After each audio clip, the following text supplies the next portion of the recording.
El contenido y las imágenes de este programa se difunden con fines noticiosos y de interés público. Además, los comentarios, opiniones y expresiones de sus invitados son responsabilidad exclusiva de ellos y no representan ni deben interpretarse como la opinión de este canal. En Next, nuestros periodistas y presentadores mantienen un nivel de compromiso con su audiencia, de entretener e informar de manera objetiva y con responsabilidad.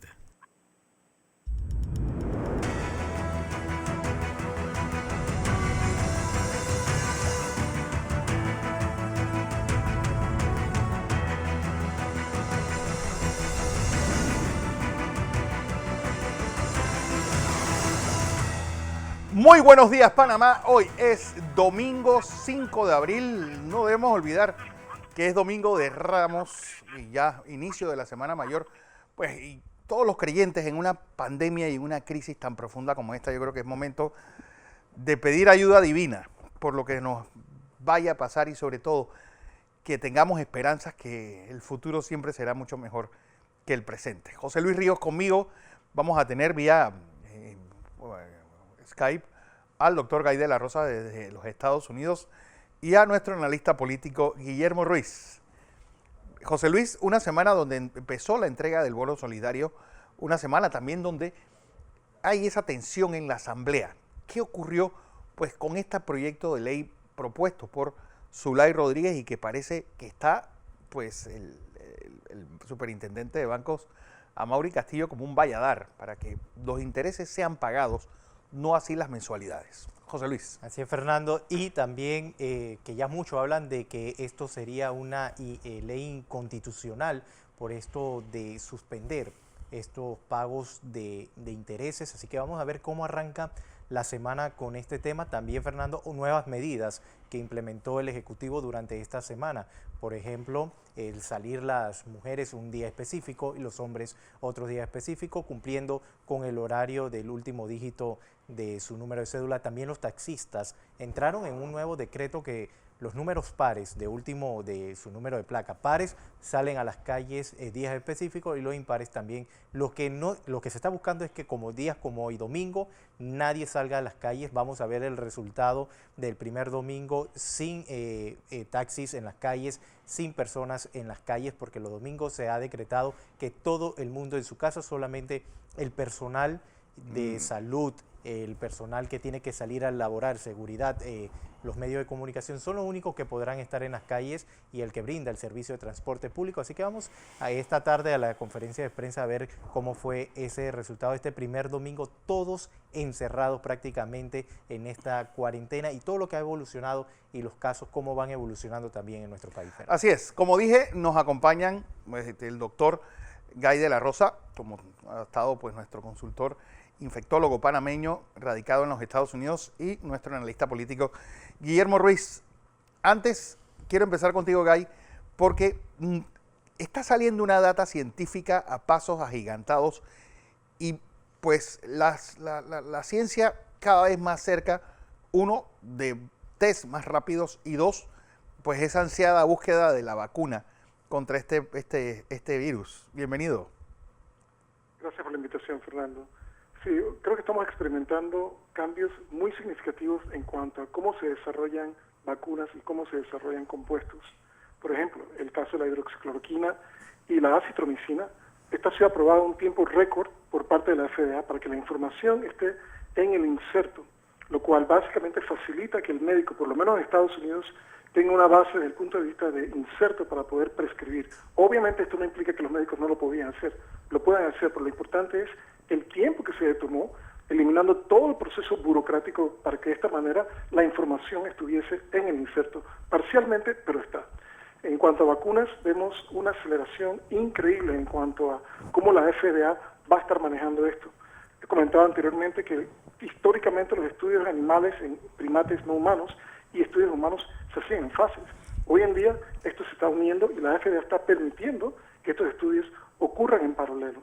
También va a haber un diferente approach, un diferente ángulo en cuanto a cómo se va a hacer para la escalación, para escalar la producción. No esperar que los estudios sean de fase 1, fase 2, fase 3, sino muy por el contrario, cuando ya tenemos data inicial de que una vacuna confiere inmunogenicidad y que confiere eficacia, poder entonces escalar esto a nivel de producción para poder suplir la demanda mundial en cuanto a vacunación. Así que lo que estamos viendo es realmente histórico, Fernando, y esta es una lección mundial para todos. Unidos vamos a poder vencer este virus, pero depende realmente de un compromiso tanto de las autoridades regulatorias, sanitarias, la comunidad científica y el público en general. El público en general, Gay. Aquí en Panamá, por ejemplo, se ha iniciado esta entrega de ayuda del bono solidario de bolsas de comida. Como siempre, Guillermo, pues con la queja de que hay intromisión política en estas entregas, que debería ser para todos, porque realmente la cantidad de profesiones que quedaron sin ingresos durante el mes de marzo fue monumental. Bueno, Estados Unidos ya habla de 15 millones de desempleados, España habla de que el COVID le ha costado 900.000 puestos de trabajo y la racia esta apenas comienza. Buen día, Fernando. Buen día, estimados televidentes, también al doctor de la Rosa y a José Luis. Bueno, feliz domingo. Yo estoy de acuerdo contigo, hay que buscar la oración, hay que ver nada más. Patton recurrió a la oración y le fue bien. El propio Stalin paseó la Virgen sobre Moscú ante el asedio de los nazis y le fue bien. A mí me pasó que yo usaba una oración antes de los semestrales y por ahí está mi diploma de ingeniero. Así que eso sí fue un milagro. Así que de verdad yo sugiero la oración en este momento porque todos la necesitamos. Los que también van a necesitar oración después de esto van a ser algunas personas que inescrupulosamente han utilizado los bienes del Estado para repartir de manera dolosa, porque esa es la verdad, de manera dolosa, a unos sí y a otros no.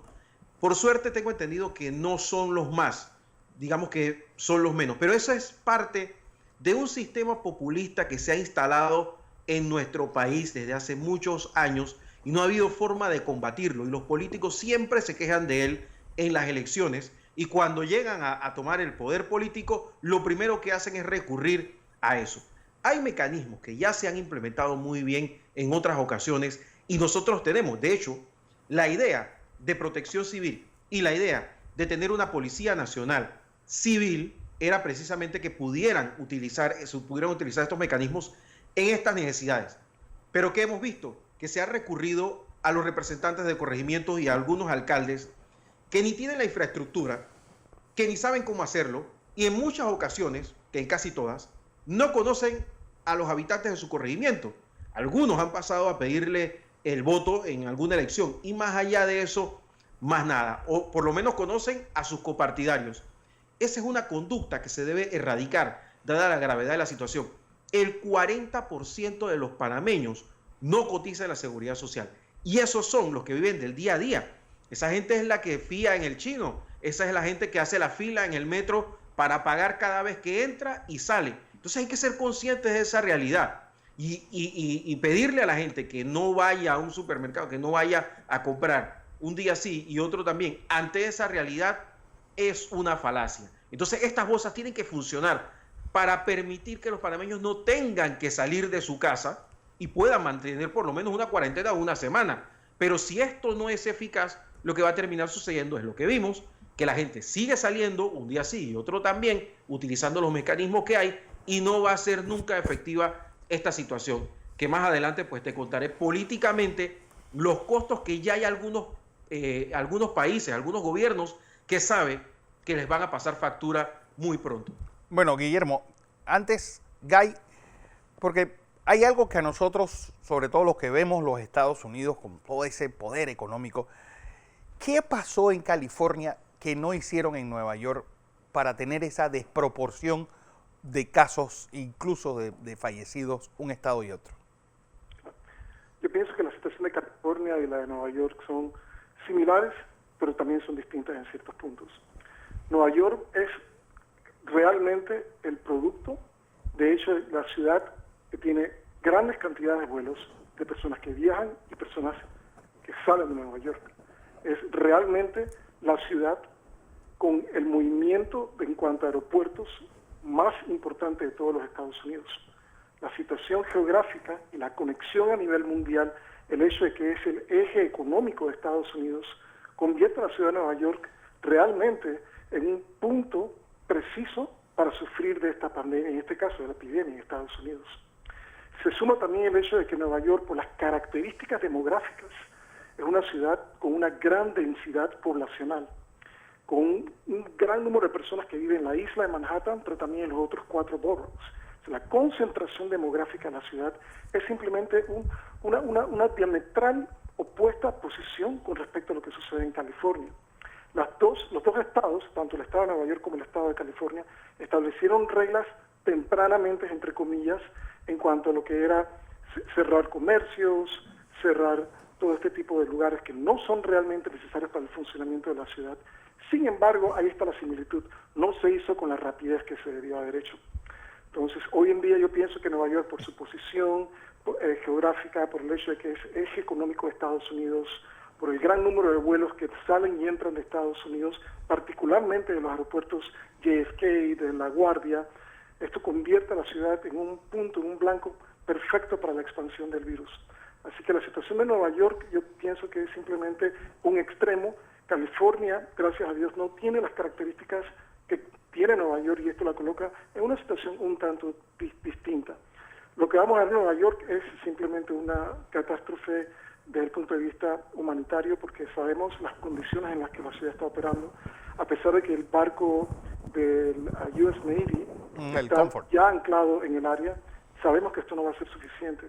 Las autoridades sanitarias y las autoridades políticas están haciendo todo lo posible para incrementar el número de camas, incrementar el número de ventiladores, incluso personal médico, enfermeras, terapistas respiratorios, etcétera, para poder hacer una especie de incremento que pueda ayudar a todo lo que es el cuidado médico de la población, pero sabemos que esto existe la posibilidad de que no sea suficiente y ese es el temor. Hace 2 días el presidente Trump estableció durante su conferencia de prensa la posibilidad que en Estados Unidos podemos ver entre 100.000 y 240.000 muertes. Y realmente es un caso extremo. Los modelos epidemiológicos obviamente proveen cualquier tipo diferente de números distintos y cifras distintas, pero esta realidad puede ocurrir si no se implementan todas las actividades que tenemos que implementar. Por ejemplo, mantener esta cuarentena. En el momento en que nosotros decidimos, o el gobierno decide, eliminar todas estas pautas que se establecen como parte de la cuarentena, corremos el riesgo de que ocurra una segunda ola de infección. Y eso sería realmente nefasto para el país y obviamente para la ciudad de Nueva York y para el resto del país. Los modelos matemáticos, por ejemplo, en Panamá, hablan de que alrededor, es decir, dentro de una semana llegaremos al pico de infectados con un poco más de 3.000. De ahí, pues puede mantenerse por unos días, empieza a decaer esta curva. ¿Son fiables estos modelos con todo lo que se está tomando cada semana más, apretando más la cuerda? Claro, es una pregunta importante, Fernando, y todo modelo tiene que verse en base a cuáles fueron los puntos que se metieron como parte del modelo. Entonces, el modelo solamente funciona en la manera en que las pautas que fueron utilizadas para el modelo sean relativamente precisas. Lo importante de todo modelo es que el modelo debe ser ajustado conforme la epidemia va avanzando, conforme la pandemia va avanzando, ir ajustando el modelo basado en los datos que se están obteniendo en tiempo real. Entonces, es el primer punto que quiero hacer. El segundo punto, cada vez que observamos modelos, es importante observar los intervalos de confianza del 95%. Es decir, cuando usted ve estas gráficas, observe cuál es el punto más alto y cuál es el punto más bajo que rodean cada punto de la gráfica a medida que avanza en el tiempo. Eso se llaman intervalos de confianza del 95%. Y siempre van a observar, en la mayor parte de los casos, que este intervalo del 95% es amplio. En la mayor cantidad de los modelos que se generan siempre es un intervalo bastante amplio, lo cual nos dice de entrada que existe variabilidad. Entonces, la precisión depende, número uno, de la información que se haya utilizado inicialmente para básicamente el modelo, y segundo, también depende del grado de variabilidad que observamos a lo largo del tiempo. Por lo tanto, siempre tenemos que tener cierto grado de cautela cuando analizamos estos modelos. José Luis Ríos. Sí, doctor Gay, le saluda José Luis Ríos. En días pasados, el presidente Donald Trump dijo que posiblemente China pudo haber maquillado las cifras de muertes por coronavirus en ese país. Científicamente se puede ocultar tantas muertes, él comparándolo con los casos de muertos en Estados Unidos. ¿Se puede ocultar o puede ocultar un país tantas muertes como ha mencionado el presidente Donald Trump, doctor? Ok, es una pregunta muy importante y yo pienso que hay que hacer un recuento histórico aquí. Recordemos que para mediados de enero, aproximadamente enero 14, la OMS se pronunció abiertamente que la transmisión de persona a persona no era cierto, que no debíamos tener a transmisión persona a persona con el COVID-19. Y esta información estaba basada en reportes por parte de las autoridades sanitarias de China. Hoy sabemos que la transmisión de persona a persona es un hecho, es una realidad para COVID-19. Sin embargo, las autoridades chinas, para mitad de enero, conocían realmente lo que estaba sucediendo. Sin embargo, la información que les fue pasada a la OMS era completamente incorrecta. Número 2, recordemos que aproximadamente en el mes de febrero, las autoridades en Estados Unidos, particularmente el CDC, ofreció ayuda para que expertos del CDC viajaran a China para poder evaluar, aprender y de esta manera poder aplicar las medidas necesarias para evitar la expansión de la epidemia al resto del mundo. El gobierno de China realmente rechazó la oferta por parte de Estados Unidos y posteriormente lo que observamos es que la información que recibimos fue la información que salió por parte de China. Nunca se le permitió a los expertos del CDC ir a China. Número 3, recordemos que el gobierno de China expulsó a una serie de periodistas del New York Times, Washington Post y otras prestigiosas revistas o periódicos en Estados Unidos. Entonces existe un antecedente histórico, reciente, en cómo se han comportado las autoridades en China, y yo pienso que tenemos que tener un cierto grado de sospecha. No puedo comprobarte cuántas personas murieron y cuántas personas fueron infectadas. Lo que me preocupa es la falta de transparencia por parte del gobierno de China y hasta qué punto nosotros podemos confiar en las cifras que ellos nos han ofrecido. Sabemos que China, especialmente las ciudades más grandes de China, tienen una altísima densidad poblacional. Y este número de 86.000 infecciones, creo que es lo último que está listado en el website de Johns Hopkins, yo pondría un signo de interrogación al respecto. Realmente esto requiere investigación profunda y realmente requerimos saber, a nivel mundial, China tiene una responsabilidad social, una responsabilidad cívica, una responsabilidad científica de darnos las cifras correctas en cuanto a infección y en cuanto a muertos. Yo realmente coloco un signo de interrogación a los números que ellos nos han dado. Pero no sé si te has enterado, Guy, de lo que está pasando, por ejemplo, en España. Mandan kits desde China y estos resultan ineficientes. Es decir, volvemos a ese estigma de que lo hecho en China no hay que ponerle su punto de duda. Sí, totalmente de acuerdo, Fernando. Y esto es una situación muy difícil porque en España se dieron cuenta que los kits no estaban funcionando. Entonces, cuando sumamos todos estos factores, creo que debemos colocar una interrogante y debemos cuestionar toda esta información que sale de China. Lo cierto es que China ha contribuido enormemente desde el punto de vista científico. El número de publicaciones que han salido por parte de los investigadores de China es un número robusto de publicaciones, tanto en el aspecto epidemiológico, en el aspecto clínico, como también en el aspecto terapéutico. Sin embargo, esa es simplemente una arista. Yo pienso que desde el punto de vista demográfico, de mortalidad, no han sido transparentes, y eso me preocupa. Y este asunto de los kits defectuosos simplemente incrementa mi nivel de duda con respecto a cuán transparentes han sido las autoridades gubernamentales en China. Recordemos también que el médico que inicialmente sonó la campana con respecto a lo que estaba ocurriendo en Wuhan fue amonestado por las autoridades en China y posteriormente obviamente se le reconoció que había hecho una buena labor. Sí, pero recordemos que al sonar la campana y sonar la alarma fue amonestado por las autoridades en China. Entonces, posteriormente es una real catástrofe, el hombre falleció por efectos del COVID-19, pero es la sumatoria de todos estos factores lo que hacen dudar acerca de la transparencia del gobierno de China.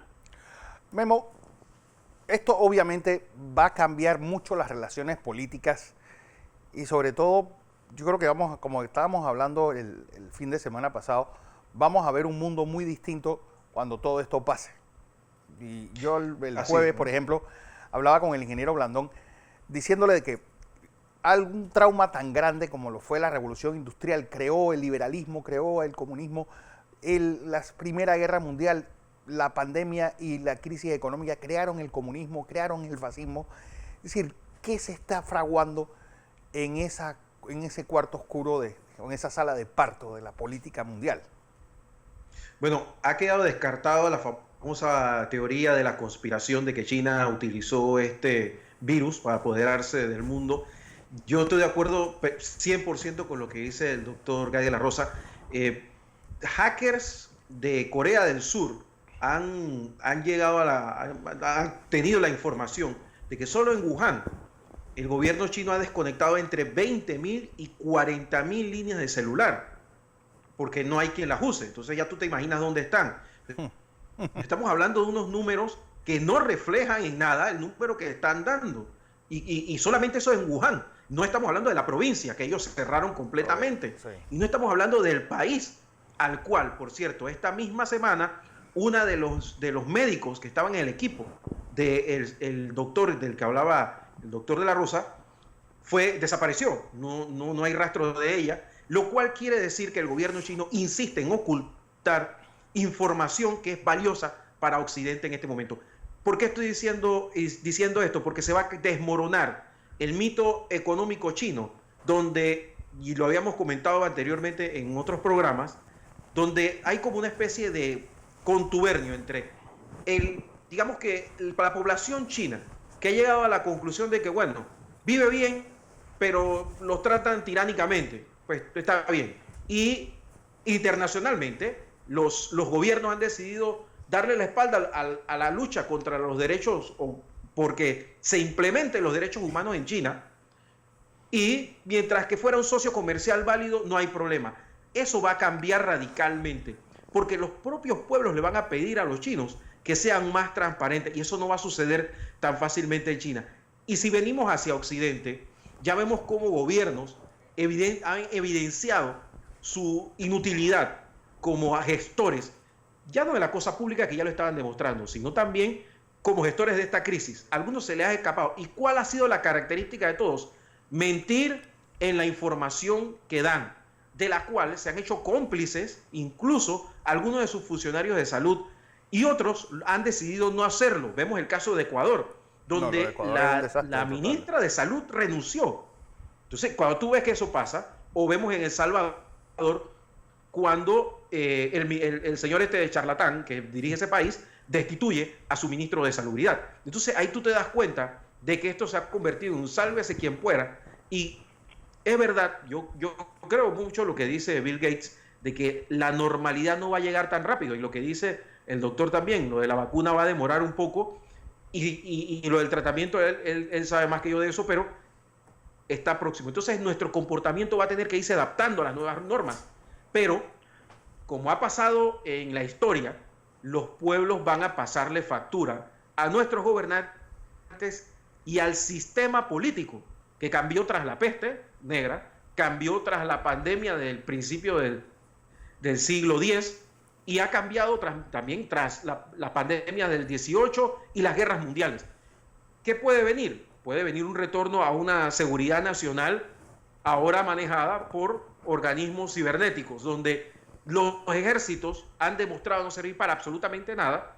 Sí. Y vemos que Rusia, con todos sus silos de armas nucleares, los puede utilizar de pisapapel en esto, donde Vladimir Putin ha tenido que dar todo el mes de abril y pagarlo para que la gente se quede en su casa, y de nada le sirve un ejército armado hasta los dientes. Entonces lo que va a tener que recurrir los países, y ya lo están haciendo, es la tecnología. Y vamos a ver cómo la tecnología va a ser un pilar fundamental en el día a día de los seres humanos de ahora en adelante, porque no solamente tenemos que vencer esta pandemia, sino que tenemos que prepararnos para una futura y más agresiva pandemia. Porque hay algo que, y quiero tocarlo, Memo y Guy y José Luis, antes cuando volvamos, porque yo creo que a pesar de todo, y Guy, que tú eres el científico en este grupo, el estado de bienestar ha aguantado el tirón. Es decir, yo creo que esto no ha sido la gripe española gracias al estado de bienestar, a pesar de que ya pasamos el 1.000.000 de contagiados. yo creo que tuvimos una pandemia hace escasos 100 años en la historia del mundo, es nada, mucho más agresiva y mucho más mortal. Dos, los estados van a tener que entender que los presupuestos de salud son insuficientes y siempre es mejor prevenir que lamentar. Y yo creo que toda esa refundación del Estado pasa exactamente por quitar hierro del montón de cosas inútiles que hay, pues políticos sobrepagados, médicos mal pagados, auxiliares de salud pues mal pagados y mal equipados versus partidos políticos pues subsidiados y un montón de gente que a la larga ha demostrado no servir absolutamente para nada más que para robarnos el oxígeno a todos los demás. Voy a información comercial porque sobre eso quiero hablar después del cambio.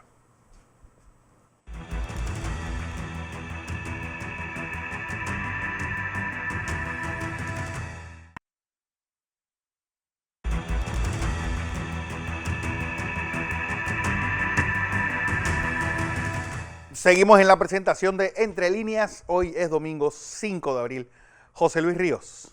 Sí, Fernando, y como lo mencionaste antes de irnos a la pausa, ¿qué va a suceder con estos presupuestos a la salud? Como también se ha dicho en nuestro país, el presupuesto importante también a la educación. Vemos en este momento de pandemia en el país, cómo se están viendo el desabastecimiento de muchos insumos y cuántas donaciones se están haciendo al equipo de salud, y también que hay que tomarle importancia. Y doctor Gay, ¿qué tan importante es el descubrimiento de esos genomas en Panamá, por donde supuestamente entró el virus a nuestro país? Se habla que son 4 de Estados Unidos, 3 de Europa y 1 de China. ¿Es importante eso? ¿Es factible para dar con una cura, con las investigaciones para ver si se puede encontrar rápidamente una vacuna?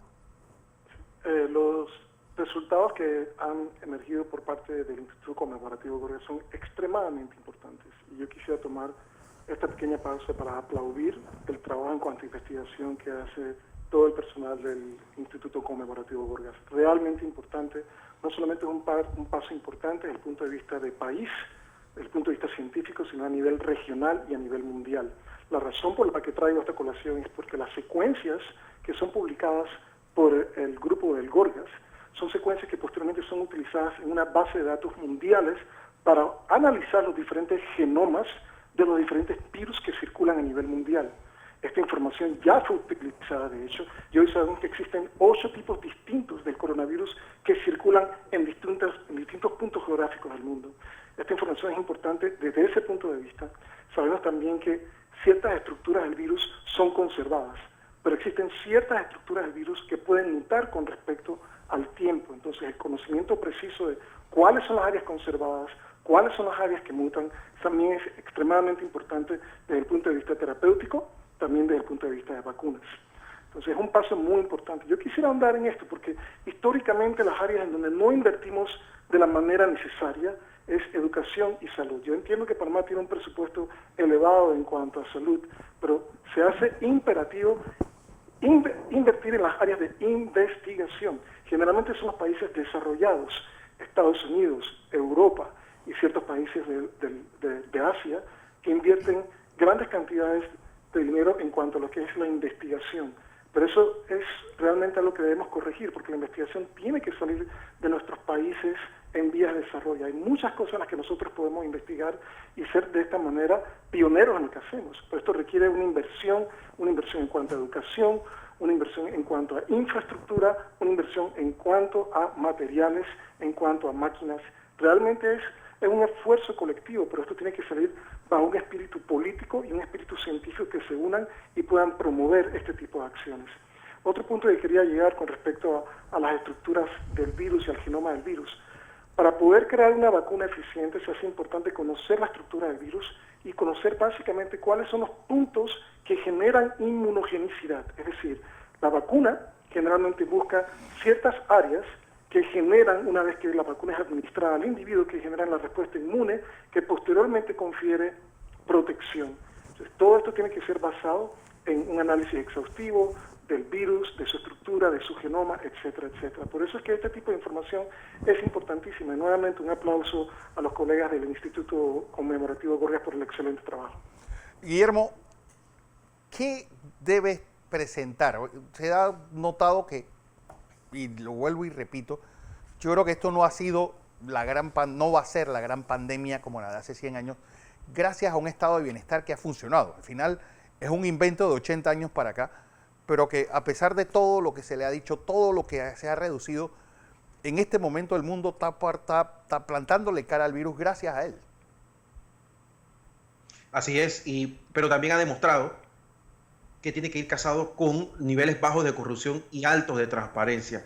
Por ejemplo, mira lo que ha estado pasando en América Latina. A pesar de que hay un modelo de estado de bienestar copiado de Europa, no es efectivo. Ahí vemos lo que está pasando en países como Ecuador y en Colombia, donde no hay cifras de transparencia claras, pero también vemos como, por ejemplo, en Ecuador se encontró en un depósito 100 respiradores porque un funcionario directamente no invirtió en llevarlos del almacén a los hospitales y actualizar las unidades de cuidados intensivos. Y te digo más, el tema de aquí en Panamá, por ejemplo, vemos como el Hospital Gorgas, que lo decía el doctor de la Rosa, se le da un presupuesto de casi 16, 15 años de 170 millones de dólares y apenas esa es una cantidad que utiliza la Asamblea Nacional en casi año y medio. Y uno se da cuenta de que por más que hay científicos e instituciones en el país que están tratando de hacer un trabajo, se destinan los recursos importantes para tonterías y que cuando se necesitan no están. Y es importante entender que Panamá no es cualquier país, porque si usted ve la historia, se va a dar cuenta que en la construcción del ferrocarril, en la construcción del Canal de Panamá, y nosotros mismos hemos tenido una serie de enfermedades por la forma en la que están configuradas nuestras poblaciones. Bueno, los propios españoles no querían que se volviera a hacer la ciudad de Panamá en este lugar porque pues aducían muchos problemas de enfermedades. Entonces, cuando se dimensionó la ciudad de la salud, que el gobierno anterior decidió solamente cambiarle el nombre, te das cuenta cómo no ejecutar las políticas públicas a tiempo genera este tipo de situaciones. Claro que no estamos preparados. ¿Por qué? Porque no tenemos la ciudad de la salud, no tenemos el hospital de Niño Nuevo, no tenemos el hospital Manuel Amador Guerrero Nuevo, no tenemos el hospital de Azuero completo. Entonces hay una serie de infraestructuras que estaban presupuestadas y por temas que todavía el órgano judicial no ha podido deslindar, no sabemos por qué no se hicieron. Entonces, sí es verdad, gracias a que existe un estado de bienestar y unos científicos que son unos héroes, sobre todo los locales, podemos evitar que tengamos 50, 60 millones de muertos. Pero podría irnos mejor. Como el doctor de la Rosa hablaba del ejemplo de los asiáticos. Yo escuchaba a uno de los epidemiólogos más importantes de Corea decir que una de las cosas que ellos los ha diferenciado del resto del mundo es que estuvieron preparados para esto por las distintas pandemias que recientemente han tenido, el SARS, el IH1, y se convirtió en un negocio para las empresas privadas desarrollar distintos tipos de test y medicinas, de las cuales el doctor sabe más que yo, para tenerlos preparados para la siguiente. Eso no ha pasado en América Latina. Entonces, si tenemos un estado de bienestar que en Europa, en algunos países ha colapsado porque sus gobiernos no son buenos a la hora de la gestión, pero donde sí ha funcionado es donde los gobiernos lo han hecho bien en cuanto a sus políticas públicas, como Suecia, Noruega, Finlandia, que ustedes no escuchan en los datos, gente muriendo por cientos en ninguno de esos países. Ni siquiera, bueno, ahí está el caso de Alemania. Entonces te das cuenta de que ejecutar bien las políticas actuales públicas de salud funciona, pero cuando no lo haces y además le agregas corrupción y falta de transparencia, aquí están los resultados. Porque esta semana salió este artículo realmente prodigioso de la historia de las pandemias en Panamá. Bueno, y nuestra prueba de fuego, nuestro bautizo de fuego más bien, fue apenas llegaron los españoles, que el Istmo de Panamá pierde el 80% de su población, diezmado de 300.000 a 30.000 habitantes. Por viruela, por fiebre, por gripe, por un montón de cosas más. Y aquí las gripes han sido una constante.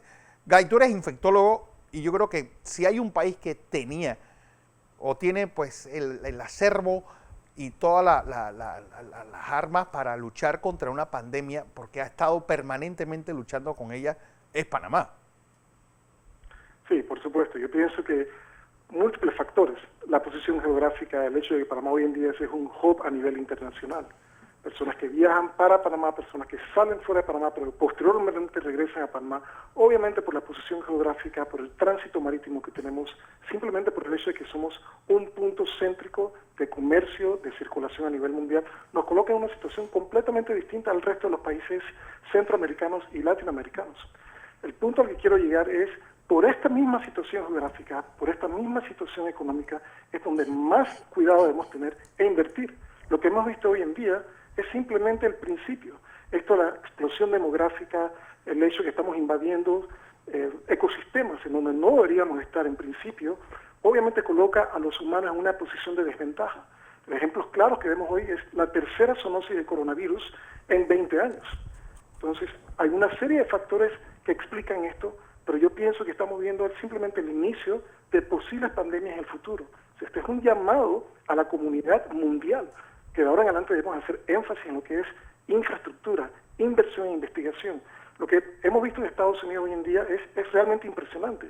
El hecho de que compañías hayan salido al frente y hayan podido desarrollar armas diagnósticas en cuestión de semanas es realmente impresionante, pero para esto se requiere una plataforma de investigación, se requieren médicos, se requieren científicos, se requieren biólogos, se requieren bioquímicos. En realidad es una infraestructura increíble para poder llegar a generar este tipo de, en el caso de armas diagnósticas o en el caso de armas terapéuticas, incluso de vacunas. Pero esto requiere años de inversión, años de infraestructura. Entonces, mientras más tiempo pasa en nuestros países y menos invertimos en esta área, más vamos a sufrir las consecuencias. Claro. El otro punto al que quería llegar rapidito es, creo que hay dos lecciones básicas, una de las cuales ya hemos discutido como grupo, que es el hecho de que debemos invertir en salud, debemos invertir en investigación.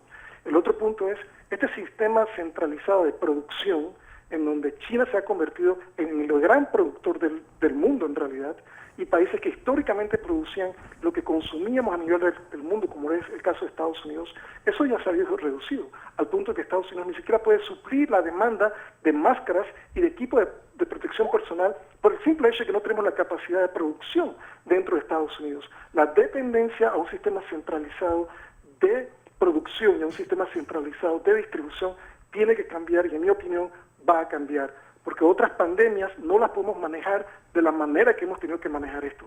Realmente es triste, personas van a morir, seguirán muriendo, y yo creo que se hace imperativo aplicar un nuevo esquema de producción a nivel mundial. Obviamente sabemos que esto es producto de la globalización, todo lo que ocurrió en la década de los 90, pero realmente hay que hacer un alto y hacernos la pregunta de si como sociedad estamos dispuestos a atacar otra pandemia en el futuro basada en el mismo modelo económico-social que hemos estado viendo en las últimas décadas.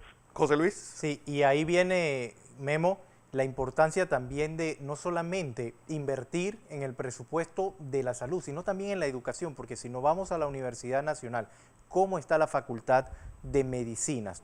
Toda deteriorada prácticamente, donde los jóvenes no pueden realizar sus pruebas de clase correctamente y donde se van a preparar, y hemos visto a través de esta pandemia cómo sí están preparados realmente los estudiantes en materia de salud, porque los vemos cómo están trabajando, están dando el máximo de lo que pueden dar como seres humanos sin ir a su casa, y es importante también esto, Memo, que vaya casado ese presupuesto de salud también con la educación. Totalmente. Bueno, lo que pasa es que también se necesita una política pública clara. Eso va desde la educación. Ajá. Guy, tú que eres exalumno de esta facultad, ¿estabas hablando algo? Sí, quería comentar acerca de eso. Y realmente aquí los verdaderos héroes son los médicos, las enfermeras, los tecnólogos, los laboratoristas. Realmente demuestran su convicción y todo lo que hacen por Panamá. Realmente estos son los verdaderos héroes. Lo que sucede realmente es que siempre nos llenamos de pasiones nacionalistas y colocamos el equipo de fútbol o el equipo de béisbol, el equipo de baloncesto por delante. Realmente estos son pasatiempos. Yo creo que como sociedad es el momento que hagamos una pausa y recapacitemos realmente quiénes son los héroes. Y aquí los héroes son aquellas personas que se están sacrificando día a día para salvar la vida de panameños, para salvar la vida de ciudadanos a nivel del mundo. Son los verdaderos héroes. Es realmente lastimosa ver la situación en la que está la Facultad de Medicina. La Facultad de Medicina de Panamá produce excelentes médicos, de los mejores médicos que podemos ver en el mundo. Pero no podemos estar en una situación realmente que es insostenible, en donde esperemos lo mejor de los médicos, sin embargo, no le estamos dando la infraestructura que se requiere para poder formarlos, entrenarlos y capacitarlos para que estos médicos, enfermeras y personal de salud en el futuro sean los mejores que podemos producir en nuestro país. Estos señores requieren inversión y requieren un cambio radical de la manera como nosotros pensamos como país, como sociedad y a nivel mundial, porque esto es realmente a nivel mundial. Memo. Lo que pasa aquí, y yo estoy completamente de acuerdo con lo que dice el doctor de la Rosa, no es posible que aquí se utilicen presupuestos para pagar nóminas de autoridades inútiles que tiene el Estado panameño, de cosas que realmente son exóticas, cuando usted en Panamá no tiene un hospital universitario que sea complemento de esa facultad de medicina de Panamá. Y así hay un montón de universidades que no tienen la infraestructura. Es que lo extraño es que esto sucede en un país que debería tener todas estas cosas, precisamente por nuestro esquema de hub logístico y el paso que siempre ha sido de personas. Ahora, ¿qué es lo que va a pasar de aquí en adelante? Nosotros tenemos que ser más Israel, más Corea del Sur, más que Centroamérica. Punto. Eso es lo que va a tener que comenzar a pasar. No puede ser que en Panamá se invierta en investigación casi nada. Se lo dejo así. Solamente en Tel Aviv hay más de 90 empresas de incubadoras de empresas, precisamente. En Panamá hay una. Entonces, ¿eso qué significa? Que no se promueve la iniciativa y que tampoco se promueve la investigación, que es lo más necesario. Y no solamente en el campo de la medicina, en todos los campos. No puede ser que dependamos 100% de la investigación foránea. Eso también significa que hasta el día de hoy, los esfuerzos que se han hecho para crear un Senacid, por ejemplo, no han caído en terreno fértil. Pero ahí tú tienes, hay que revisar qué se hace con esos presupuestos. Ahí tú tienes el caso, por ejemplo, de Mayer Mirachi. Este muchacho, un talento que fue perseguido literalmente por Juan Carlos Varela, por Kenia Porcel, por Ilvin Hallman, por Ilsabel Sainmalo. Más de $1 millón se gastaron en su extradición y en su traída. Y a pesar de eso, es alguien que está tratando de que Tesla, pues, consigamos ventiladores a través de Tesla. Y es más, él está tratando de hacer ventiladores en Panamá con una patente israelí. Ese es el talento desperdiciado que está por patadas, por miles, por todas las esquinas de nuestro país, que no encuentra futuro. Y tienes, por ejemplo, el caso, bueno, ahí tienes a Gay, un infectólogo panameño que se radicó en los Estados Unidos, porque aquí, pues nosotros estamos más pensando en la grada, estamos más pensando en la inmediatez y en la tontería que en lo real y en lo justo. Y un grupo de muchachos que también están creando esa máscara para protegerse de este coronavirus para los médicos. Ahí también pueden brindarle ese apoyo a los jóvenes. Es que hay talento en Panamá. El problema es que no se invierte adecuadamente. ¿Por qué?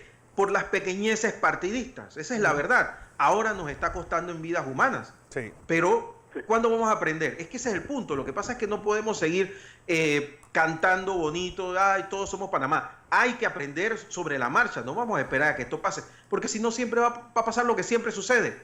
Todos vamos a estar muy felices, llegó la vacuna, sigamos nuestras vidas. Y no vamos a aprender la lección. Y la historia de Panamá está llena de lecciones no aprendidas. ¿Hasta cuándo los médicos brillantes panameños se van a tener que ir del país para poder desarrollar su intelecto? ¿Hasta cuándo van a tener que hacerlo los músicos, los ingenieros? Es que no puede seguir siendo esto así. Nosotros tenemos todo aquí en Panamá. Panamá es un país que tiene plata para invertir en desarrollo y en investigación, pero no tenemos los políticos adecuados para que enfoquen esos presupuestos en lo que realmente se necesita. Un punto que quería hacer para ahondar un poquito más en este tema, porque es muy importante. Un país en donde 30% de la población vive en pobreza o pobreza extrema no va a poder progresar. 30% de la población en pobreza o pobreza extrema no va a poder progresar. Y Gay, súmale a eso... Son cifras de la OPS con respecto a Panamá. Y súmale a eso un 2 o 3% que vive en una opulencia faraónica, pues digna de los mayores empresas y de riquezas casi árabes y europeas. Claro. Entonces, el punto que quiero llegar es, para progreso se requiere básicamente de movilidad social.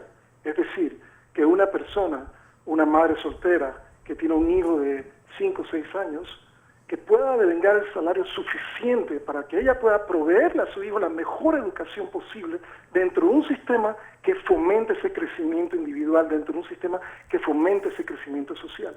Sin embargo, si las clases pobres siguen siendo oprimidas con salarios mínimos para que aquellas personas puedan maximizar básicamente su margen de ganancia, no vamos a avanzar. O sea, yo no comprendo el caso de que una cajera gane el mínimo salario posible. Lo que están haciendo es básicamente eliminar su capacidad de progresión, de movilidad social. Entonces, esto de movilidad social es importante, inversión en salud, inversión en educación. Si una persona que está en las montañas de cualquier país, en este caso en Panamá, no tiene acceso a una educación primaria decente, a una educación secundaria decente, realmente no estamos haciendo la labor social que como país debemos. Entonces, no nos demos golpes en el pecho porque tenemos X cantidad de edificios de 60 pisos para arriba. Eso no es progreso. Eso realmente en ningún momento se define como progreso. Yo defino progreso, ¿cuál porcentaje de tu población es capaz de leer y escribir apropiadamente? ¿Qué porcentaje de tu población tiene acceso a servicios médicos de salud? ¿Qué porcentaje de tu población vive en pobreza o pobreza extrema? ¿Qué porcentaje de tu población tiene movilidad social? Si como sociedad no atacamos estos problemas, nunca vamos a estar en una situación de poder manejar una pandemia como la que hoy en día estamos padeciendo. Así es. Vamos a información comercial. Y Panamá... Quiero Memo, ir a información No, te iba a comercial. decir nada más para acotar, Fernando. Hay 2 datos estremecedores para aportar a lo que dice el doctor.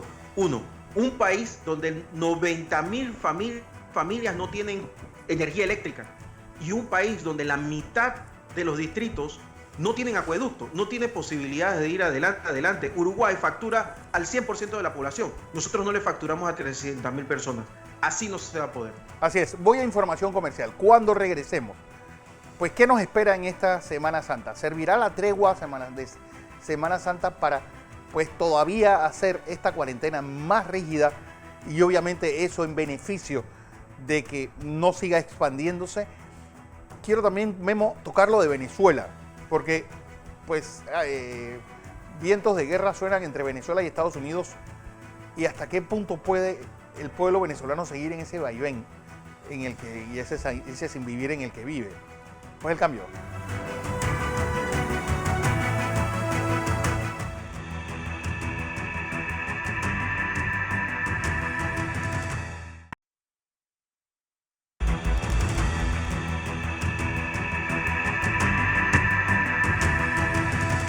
Seguimos en la presentación de Entre Líneas. Hoy es domingo 5 de abril.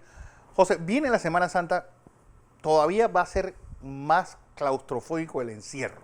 Sí, porque si ya es tan silenciosa la Semana Santa normalmente, imagínese ahora encerrado, Fernando, y una semana, Fernando, en la que se esperan varias actividades. Una, cuánto posiblemente pueda ser entregado en los próximos días de ese hospital modular que se construye en Albrook y que el presidente de la República podría estar visitando el martes o el día de mañana, lunes.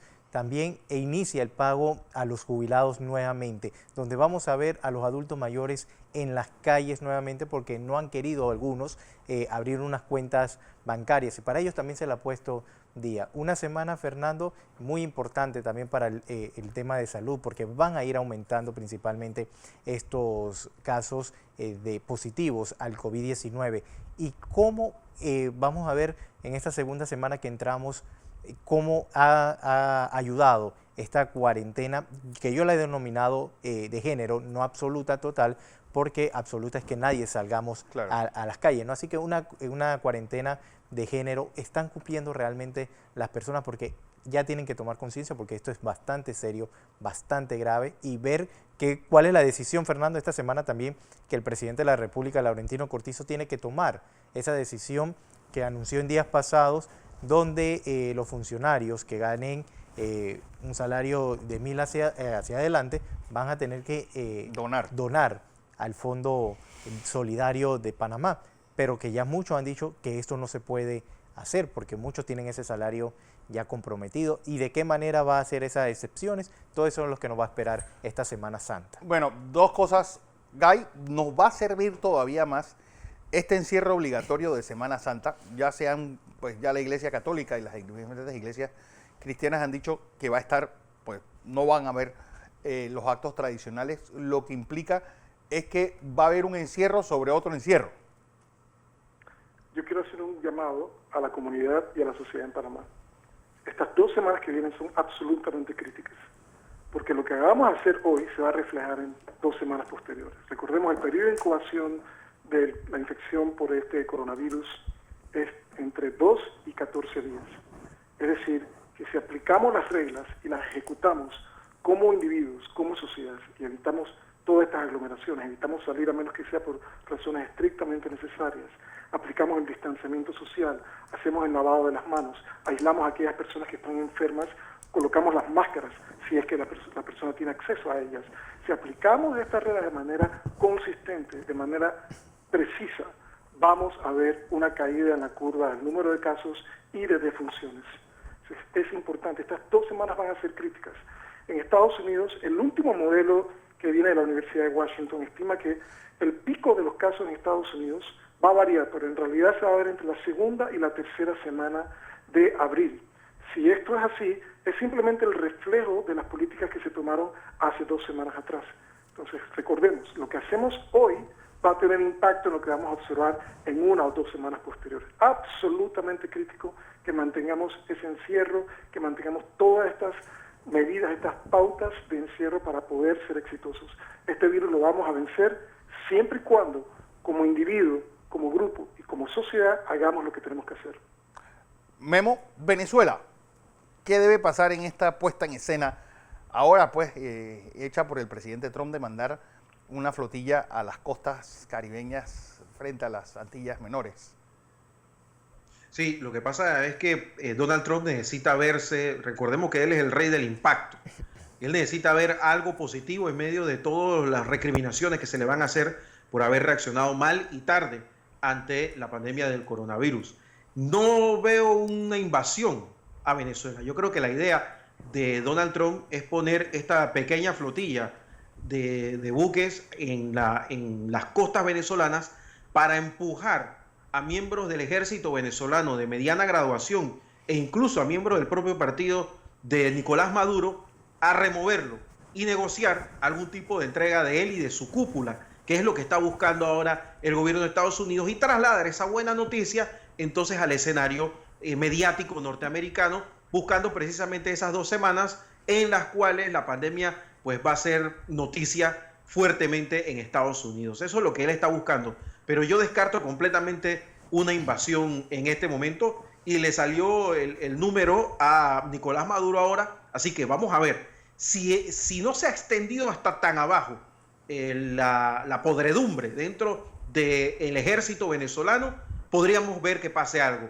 Pero si la cosa llega hasta los cimientos, yo creo que pues no va a ser suficiente lo que está haciendo Estados Unidos. Así es, Guillermo Ruiz, ingeniero Guillermo Ruiz, al doctor Guy de la Rosa desde los Estados Unidos, José Luis Ríos y Fernando Correa presentándoles Entre Líneas. Recuerden, este programa se retransmite por KW Continente. A todos, hasta mañana. Feliz Domingo de Ramos y mañana a las 6 en punto. Nos vemos en Next Noticias y en KW Continente.